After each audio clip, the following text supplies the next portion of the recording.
Just what is it that makes today's media so different, so appealing? The characteristics of today's media are foreshadowed by the avant-garde arts movements and by the media innovations of the 19th, 20th and 21st centuries. Come and help me celebrate the launch of the Media Inspiratorium, an evolving catalogue of innovations in the arts, media and technology that map the emergence of today's media over the last 200 years.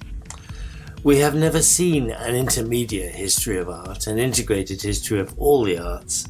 You can help me construct one. These are some of the ideas, the theories, the science and the arts, media and technologies that inspired me. Add your own inspirations and together we can build a backstory of the vibrant now. Together we can tease out the main development strands that underpin innovation in the media arts. We can trace the progress of the immersive, the interactive, the multimedia, the synesthetic, the haptic, the algorithmic, the knowledge synthesizers, the networking. All the interweaving strands of the media arts.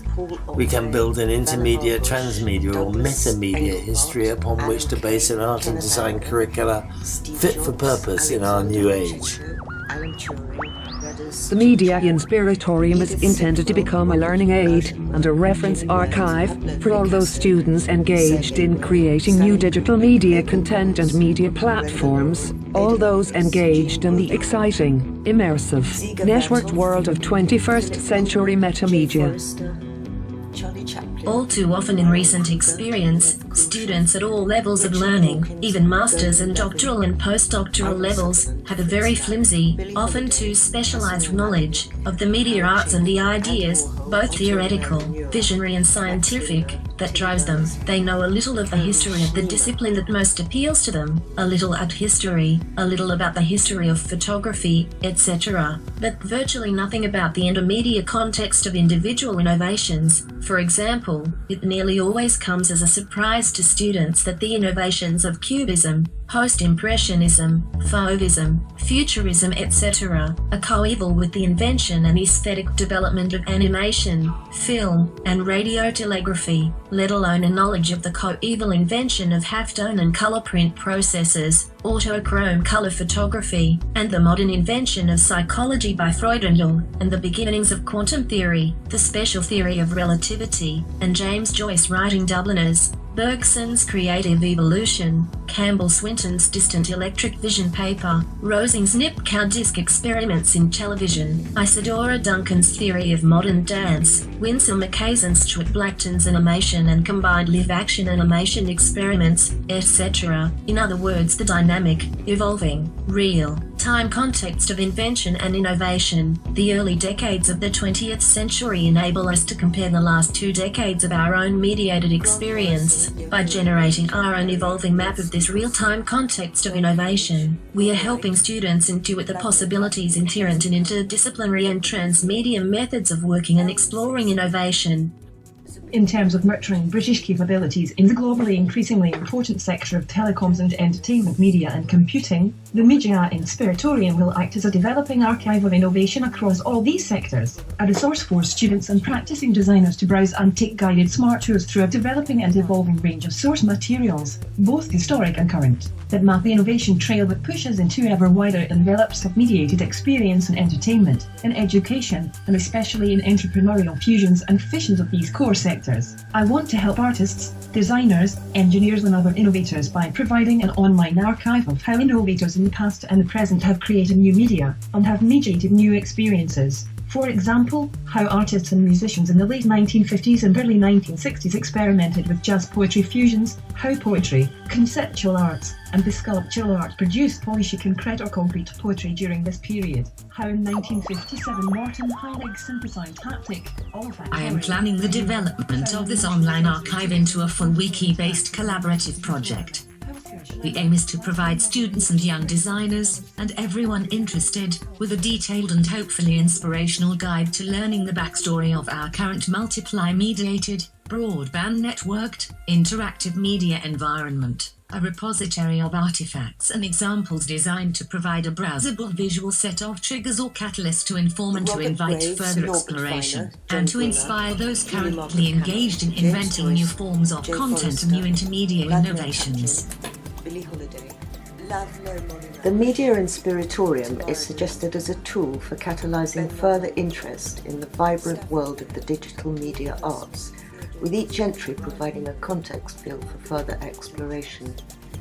The context field is a set of references, links and suggestions for ongoing study, and the context field itself can be customised to the preferred learning mode or mix of learning modes for each user.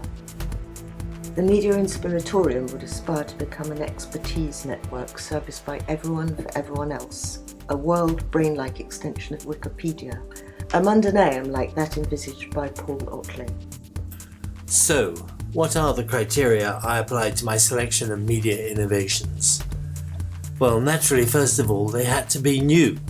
New ways of materializing and mediating ideas, new ways of shaping content, new ways of distributing and using content, and perhaps a creation of new workflows or design processes. So I was looking for innovation in both form and content, both in the technologies used and the form the media took. For example, how photography became a collectible with the Victorian carte de visite, or how the mass media forms of film and television were subverted by first of all avant-garde independent filmmakers in the 1920s and 30s, including Buñuel, Léger, Germaine Dulac, etc., then by video artists emerging in the 1960s and 70s, like Nam June Paik, Ulf Fostel, Robert Rauschenberg and Billy Kluver.